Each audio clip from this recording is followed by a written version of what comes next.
Welcome to Nebraska Shootaround podcast. I'm your host, Hail Varsity's Jacob Bigelow. Joining me, as always, is my co-host, Jacob Bigelow of Huskers Illustrated. And we have some news to talk about, don't we, Jacob? We do. We were waiting for some. It took a little while. Then some people were getting a little antsy, but finally, thanks to two portal commitments on a Wednesday, we have some stuff to talk about and to inform the people of the two latest additions to the Nebraska basketball program, as well as maybe some tidbits on some other possible future additions who will be visiting Yeah. campus in the coming weeks. So Yeah. here we are. Yeah, we're recording this on a Thursday. I spent today diving into the film. So got some notes on both these guys that we're going to talk about here. And then, like you said, we kind of can look ahead to what else the other pieces that are targeting, they've got visiting, and how kind of it all fits together. But should we go in order of commitment? Might as well. Why Yeah. not? Let's go for it. Yeah. Wednesday was a big day for Nebraska, and coincidentally enough, I used my column space on Wednesday morning to write about the visits they've got coming and just kind of lay out like, hey, they struck out on their first few guys here. They need to get the ball rolling at some point here. And sure enough, here they get two big commitments on Wednesday. The first was from Rienk Mast, the Dutch transfer from Bradley in the Missouri Valley Conference, who led them to a 25-10 record overall and a regular season MVC title against the likes of Drake. Obviously, we're both familiar with people over there in that program. Really good team, and they beat him out in the regular season. So he was their best player. They ran through him. Everything averaged. See here, 6'9", 240 pound forward/center from Groningen, Netherlands. And if that name sounds familiar, that is where former Huskers Jason Duriso and Lance Jeter played. And apparently Mast played up with those guys while he was back at home. And Lance Jeter is excited about the commitment. He tweeted out that the Huskers got a good one there. Yeah, no, Mast was first team All MVC. Like you said, he led the Braves to a regular season conference title in the Valley. Averaged just under 14 a game at 13.8 points, 8 boards, and 2.4 assists for Bradley. They like we said, won the regular season MVC, but then Drake got him in the conference tournament, so they played in the NIT, where I believe Wisconsin knocked them out of the NIT, if I remember right. But yeah, looking at I didn't do as big of a deep dive into the film as my co-host, but if you're out there and you've been wanting Nebraska to have some hook shots in the repertoire for big men, it's been quite a while to have a back to the basket hook shot big man with those moves in his bag. But Mast has that, and then he's got plenty of other stuff too. Yeah. Well, if you want the numbers to go with that hook shot, I've got him right here. He 31.3% of all of his field goal attempts were hook shots. There you go. The shot, which is in the 93rd percentile nationally in terms of the rate there, scored 1.12 points per possession and 89th percentile, shooting 56.1%. He made 55 hook shots last season, according to Synergy, and shoots it with either hand. That is absolutely his go-to move, and he is very comfortable with it. If we want to dive into kind of his game overall and kind of some of the notes for what I saw there, he first and foremost, he is a post-up big that made up about 34% of his possessions, which is 135 total possessions last year. Scored 0.963 points per possession, 74th percentile, very good. So not quite elite, but very effective compared to most players you're going to run into. Shot 54% in the post. Drew got to the foul line on almost 10% of those post-ups.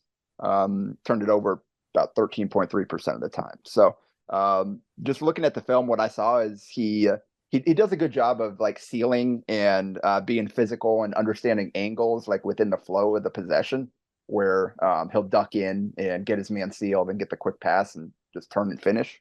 Does that pretty well. He's got good touch. He's ambidextrous. Will use either hand in the post, like I mentioned, both for that jump hook and just kind of finish off the glass. Occasionally we'll bust out a fadeaway jumper, but he's much more looking to either spin all the way to the basket or get to that jump hook. He posts up on either block almost equally. Like I said, comfortable either hand, can go over either shoulder.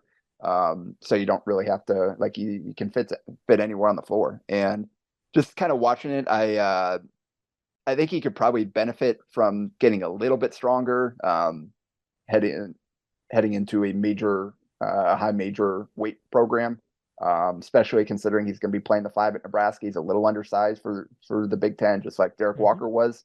And you can see him occasionally wasn't able to, like, he's starting a little bit further out from the basket as he went to on straight post ups, where not able to establish the deep position that you'd like to see. But that's just kind of something that I'm looking at in terms of translating there. Overall, like Derek Walker was, obviously I wrote about the feature of kind of the evolution of Walker, but he was still, the post up was a huge part of his shot profile. And that is also the case with Mast. It's a guy you can absolutely run your offense through around the basket. Absolutely. Yeah, no, I liked what I saw in the highlights that I was able to view after the commitment yesterday.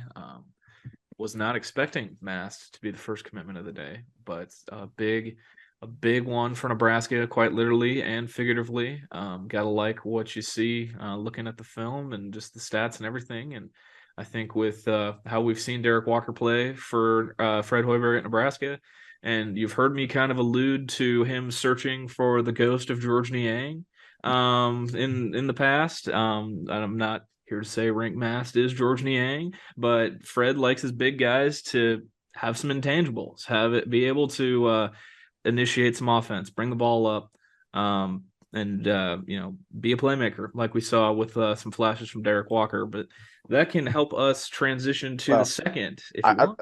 I got a lot more to get to, though. You got more, like I said, okay. yeah. Whoopsie. Sorry. I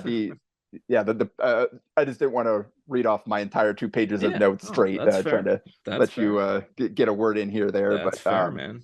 Like I said, post up, he is primary play type. Pick and roll man, second most common, about 18% of his possessions. He's not nearly as effective at it, and this is where kind of the limitations pop up. He is not a much of a vertical athlete. He went 2 for 3 on dunks last season, according to Synergy. Just 2 dunks all year, and 67% conversion rate on dunks isn't what you want either. But it's mostly short rolls, mostly pick and pops. He's not a guy that's going to roll hard to the rim, go catch a lob and throw it down very often. So that does kind of put a ceiling on him as a pick and roll player. And it's interesting, like the other big part of it, like you compare and contrast to Derek Walker, is he's a guy that can step out and shoot from 3. He shot 35% last year on about 2.3 attempts per game. He did not shoot particularly well in straight pick and pop situations. And Synergy, some of their classifications aren't like, they're questionable. You got some that landed one category that could easily be in another, but he just 30% from 3 on pick and pop situations, according to Synergy.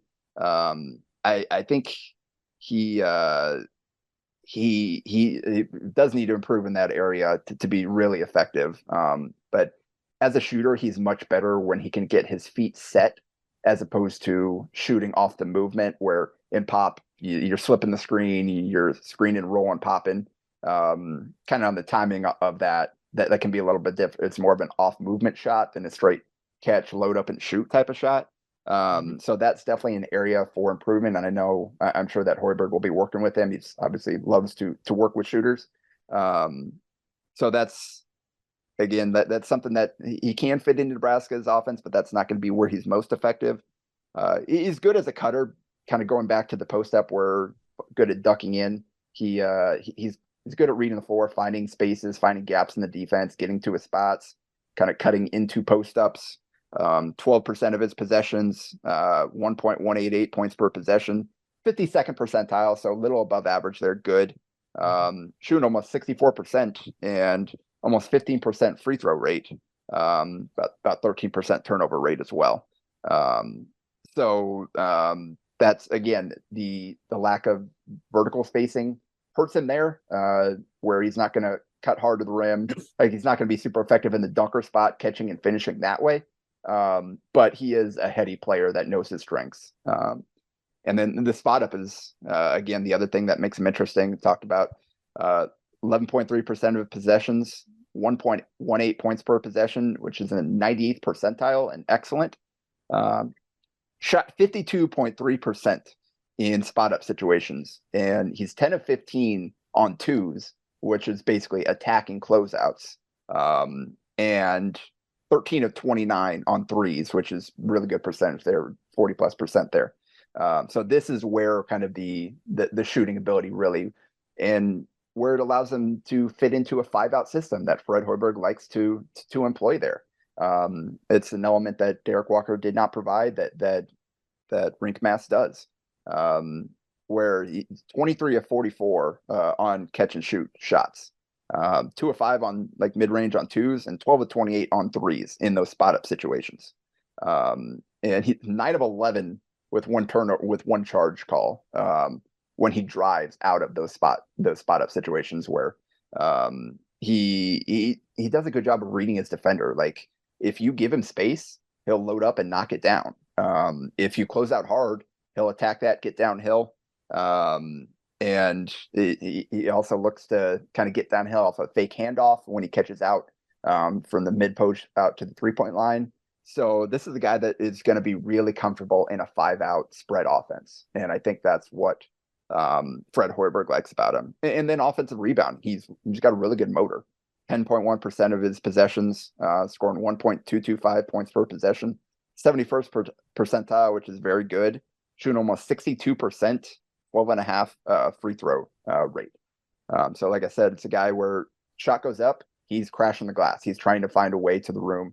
Good at carving out space, good at being physical. And then he's got good touch on tip-ins too. It's not necessarily he's going skying for the rebound and then going up. A lot of time he'll look to go get that tip-in, and he does have good touch with that. So that's kind of the main shot profile for Rienk Mast, and sounds like a guy that fits perfectly well into Hoiberg's system, especially considering he's a good passer. Had 70 assists last year, and most of his assists are to like shooters on the perimeter. He does a good job of finding the open man and putting the ball where it needs to be.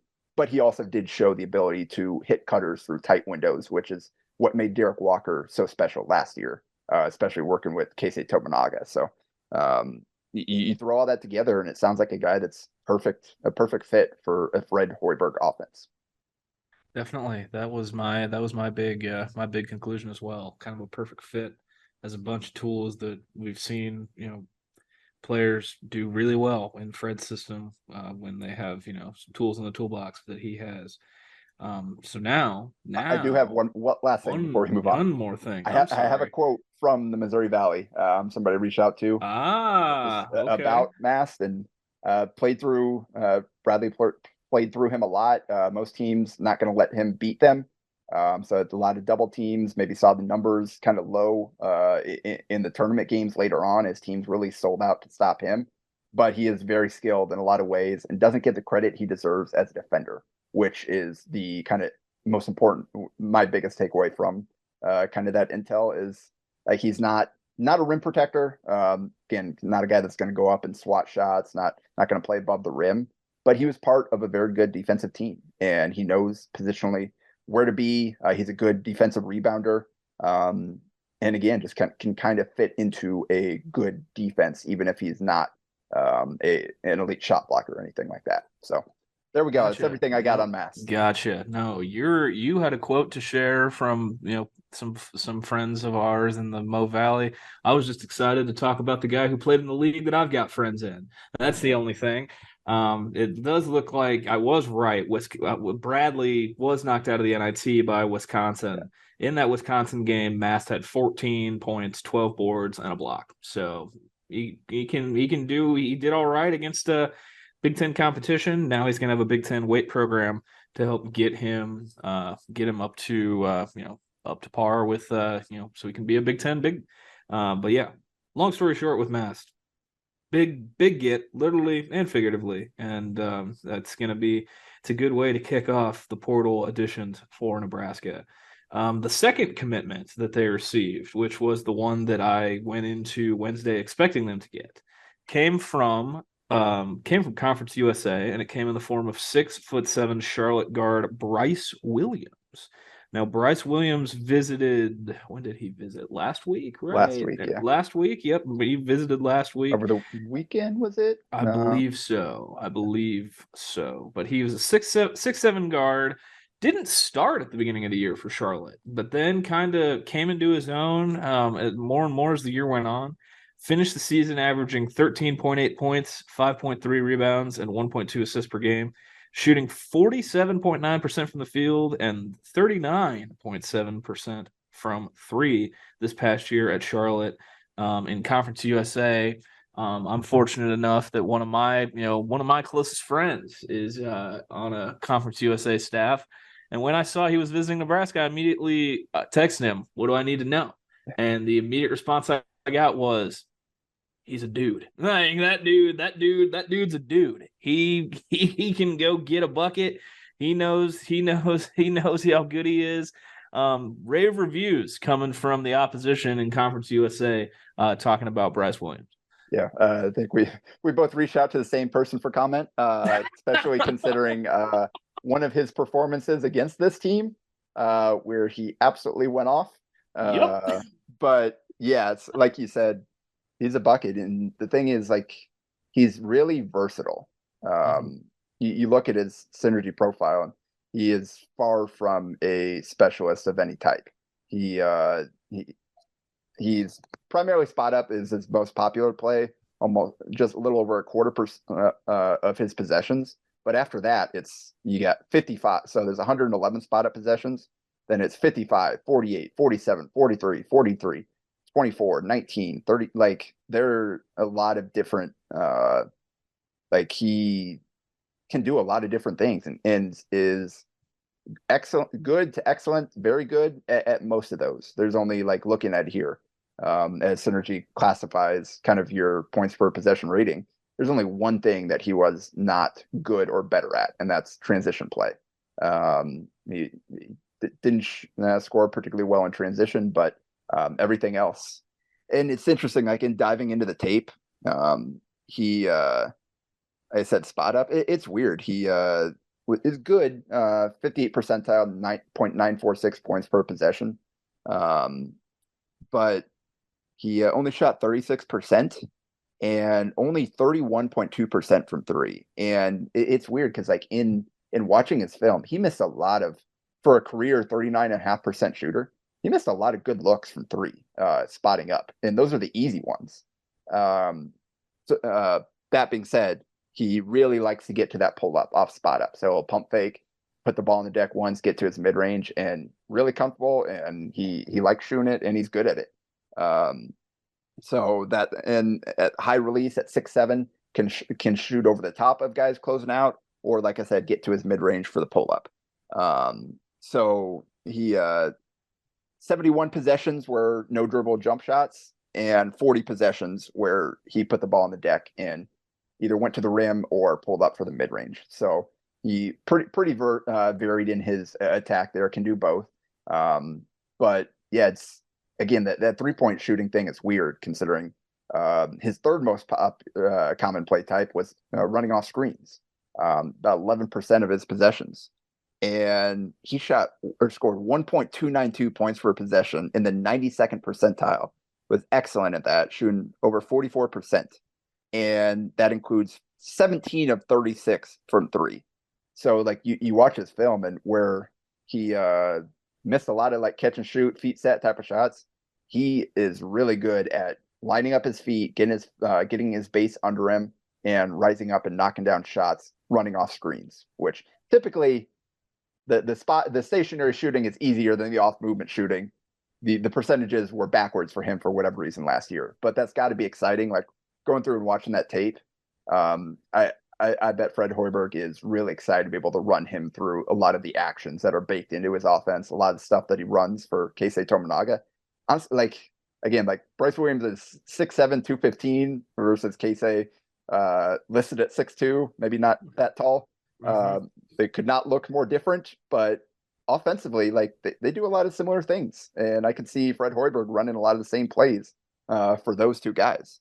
The difference is where in terms of the off-ball stuff. On ball, Brice is a decent pick and roll handler. It's not, again, like it's not, you don't want to build your offense around him as a pick and roll ball handler. About 13% of his possessions, 0.764 points per possession. 52nd percentile. So good, not great. And again, a lot of it is still liking getting to that mid-range pull-up.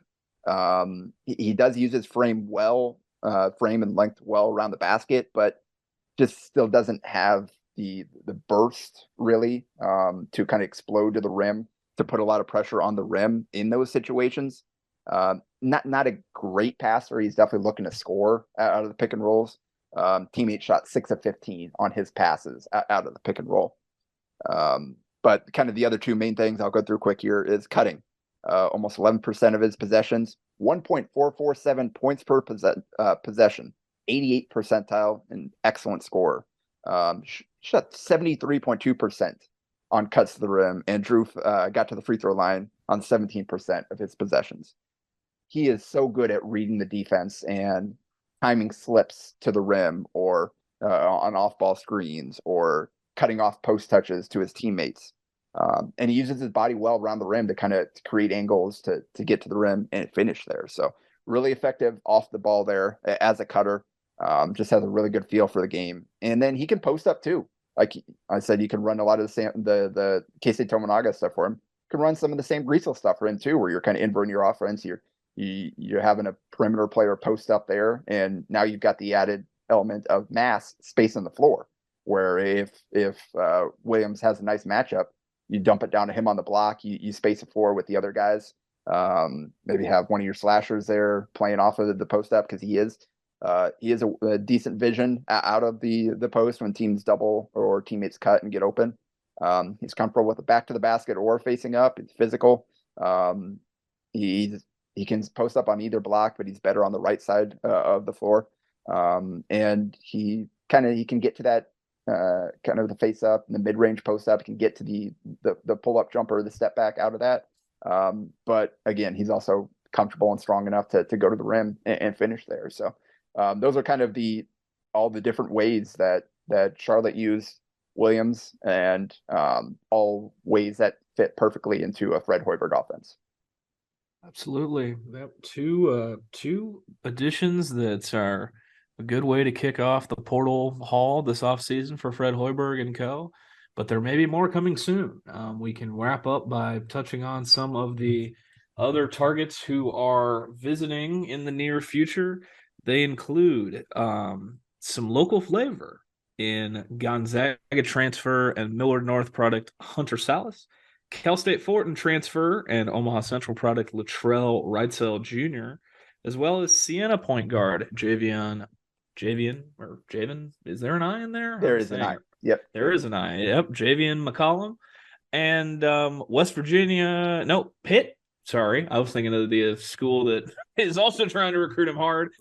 Pitt big John Hewley are all on the books for visits. Those are portal visits. And then they also have a late high school possible addition who will be on campus this weekend in California, right? He's from California? Yep, Westlake. Yep, Westlake, California. Yep, California wing Brady Dunlap, who is a 4-star in the class of 23. He was originally committed to Notre Dame before Mike Bray announced he was stepping down.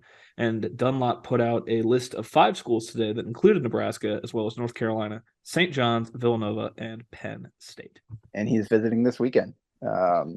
One of, again, like all these guys you mentioned, they're all visiting soon. And he, it'll be interesting to see kind of how that goes in terms of that recruitment. Nebraska's been on him a while, and Fred Hoiberg's been on him. So we'll see kind of some of the newer schools if they're able to make a strong push, and how the interesting thing is kind of how all these guys fit in now with the additions they've already made, and with Williams as kind of a 3-4 scoring wing. You got Mast as your 5, and we'll see kind of. I think you're always looking for potential ripple effects when you make additions. They've got 2 open spots left right now, but based on how this goes, wouldn't be shocked to see 1 or 2 more spots open up as guys that are on the team now currently kind of look around and see what the depth chart might look like, what the opportunities might look like. Maybe thinking, all right, I could look elsewhere to kind of have a better opportunity here based on how things are going. So we'll have to see kind of how things play out from here. I think we were talking about this last night, but where do they prioritize player type? Like, just looking at the roster, they need a point guard. McCollum is the only one on that list that's a real point guard. So question is, if they don't get Javion McCollum, do they make a push for another point guard that maybe we haven't heard them connected strongly to yet? Do they try to get somebody else to visit, or do they go all out on like a Hunter Salas, Charlie Wrightsell combo, and then you just use him, those guys, Jamarcus Lawrence, maybe Ramel Lloyd Jr. That's a big part of this. How do they feel about his development and what role That's that almost I almost think Ramel might be the biggest wild card in all of this, because we've only seen practice clips, and we were kind of we were kind of confused initially at the decision for him to redshirt. I think he might be the biggest wild card in all of this, because we don't know. Like, we saw a kind of cryptic tweet from his father recently about how quickly people forget with all this Nebraska portal talk. And it's just I think Ramel Lloyd might be the biggest wild card in all of this. But I completely we were talking about that off pod. If they miss out on McCollum, and he's got a pretty good list of suitors that are in his his end game in the portal process too.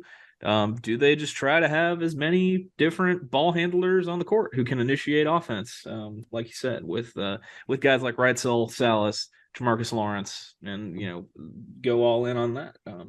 It is to be TBD, but we can definitely. You and I watched plenty of both Trelly and Hunter when they were in high school, and if you don't know a lot about either of them, you got 2 pretty good pretty good experts on them. Jacob probably more so than I was kind of late to the party, but we can tell you quite a bit about the 2 of them. Yeah, I probably won't need quite as extensive a film study before we talk about those if either or both commit. But those visits aren't coming until next week. We'll see kind of what happens there. Like you said, Ramel Lloyd, is he a wing? If they view him more as kind of an off-ball wing that can handle the ball a little bit, then you've got Marcus Lawrence, Casey Tominaga if he returns, Brice Williams now. And then their 2023 signee and Eli Rice are all kind of that wing off ball. Williams and Rice are kind of more the 3-4 types than 2-3 types. But you look at Hunter and Trelly are both kind of combo to off guard types too. So it gets a little crowded there, depending on how they view Ramel. But if they feel confident in him as a primary ball handler, then that basically kind of does open them up to, all right, get the best players you can get, and feel confident that you'll have enough ball handling and playmaking, especially with a guy like Rienk Mast as a guy you can run offense through. Again, talked about Williams can run some pick and roll and initiate offense a little bit himself. So you've got some options there. Again, I don't think there's any kind of like true point guard on this roster, and outside of McCollum, there isn't one on that list, but you got to get the best players you can. And I think Hoiberg's probably confident in their ability to put together a roster that can compete. Absolutely. And it sounds like multiple assistant coaches are making impact on the recruiting trail. Brady Dunlap mentioned Ernie Ziegler by name when he spoke with On3, talking about the schools he's going to visit. Talked about how Fred Hoiberg's been on him since the beginning, and mentioned Coach Ziegler and how he thinks they have a plan for him. Then he originally was planning to visit Nebraska in his initial recruitment before he committed to Notre Dame, never got here. Now he gets to come out and visit. And then we know Nate Lenzer was a part of the visit out to Spokane to go visit Hunter Salas. It appears to be an all hands on deck effort from the staff, and they got plenty of irons in the fire in the portal, and plenty of possibilities that could come from it. So that's the news for now. If there is more to come, you will hear from us in a pretty timely manner. Be sure to go check out Jacob's timely column from Wednesday morning, padding the stats, talking about how big this month is for Nebraska basketball in the portal, and some more detail on some of the visitors that are on deck and the guys who committed. Go follow him on Twitter at Jacob Padilla _. If you feel like following me on Twitter, you can follow me at Jacob A. Bigelow. But until next time, when Nebrasketball news breaks, tune in to the Nebraska Shootaround podcast.